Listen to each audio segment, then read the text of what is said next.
This next story is a WUSA 9 exclusive, and we learned about it from one of our viewers. A Maryland police officer recently found himself on the wrong side of the law. Authorities in Prince George's County accused this man of creating a, quote, substantial risk of death to a person he arrested while on duty. Well, a court later agreed with prosecutors, but that didn't stop the officer from showing back up around town. Our John Henry found out this is a saga that's enraged some leaders in the city of New Carrollton. Let go of the officer's leg. Let go. On June 19th, 2021. Calm down. Calm down. New Carrollton police officers respond to a call for a burglary. Let go. Let go. Soon, they find their suspect, this man in the white shirt. Let's go. Sergeant Jeffrey Harris arrested that man, but when he put him into a cruiser, he did something authorities said broke protocol. Get up in that car. Get up in that car. He placed him in the car upside down. Watch out, Joe. Watch out, Joe. Watch out, Joe. Stop, stop, stop. The man's head sat on the car's floor. His feet dangled in the air. The events in this body camera video shocked New Carrollton council members like Brianna Urbina and Katrina Dodro. I was just completely aghast. The manner of the assault that took place is exactly how Freddie Gray died.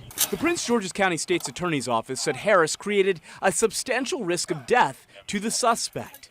It later charged him with misdemeanor second-degree assault, reckless endangerment, and misconduct in public office. Just before that, Police Chief David Rice turned over the investigation into what happened to another police department. We sent it out to a sister agency to have complete transparency. But that desire for civic transparency would ultimately not transfer to the rest of New Carrollton city government. On January 26th, a judge sentenced Harris to 45 days time served for his actions related to the suspect's arrest.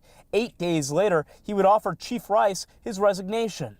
But in Harris's letter to the chief was a surprise. He revealed he had already been offered a new job elsewhere in New Carrollton city government. To hire him back on the city, paying for him, is just completely egregious.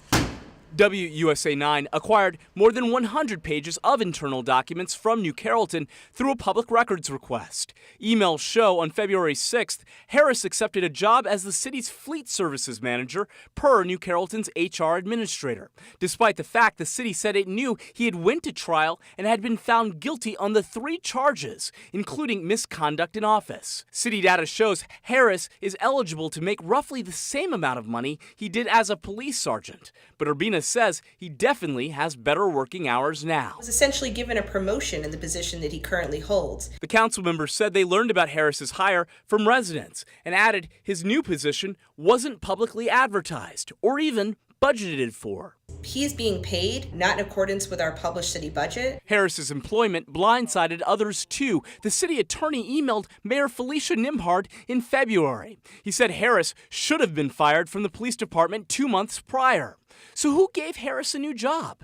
Well, the city's HR administrator wrote the city attorney she authorized it. But several city officials told us they don't believe that's what happened. Nothing happens in the city of New Carrollton without the mayor's expressed and authorized consent. The council members said under the city's charter, since New Carrollton currently lacks a city administrator, the mayor was the only person who could make such a hire. I emphatically believe that she did. We reached out to the mayor to ask her if she hired Harris and why. She never answered our question. We repeatedly contacted Harris via email to ask him whether he thought he was qualified for his new job. He also did not respond. But a family friend who claimed to get our contact information from Harris said the former sergeant was being treated unfairly. He's a very good-hearted, good-natured, compassionate. Get up in that car. That did not sway the council members we talked to. Even if he had been the most seasoned fleet manager of all time, this is a man who violated the public trust. From New Carrollton, This is not a person that we should be hiring for anything. John Henry, WUSA 9. All right, a lot of folks.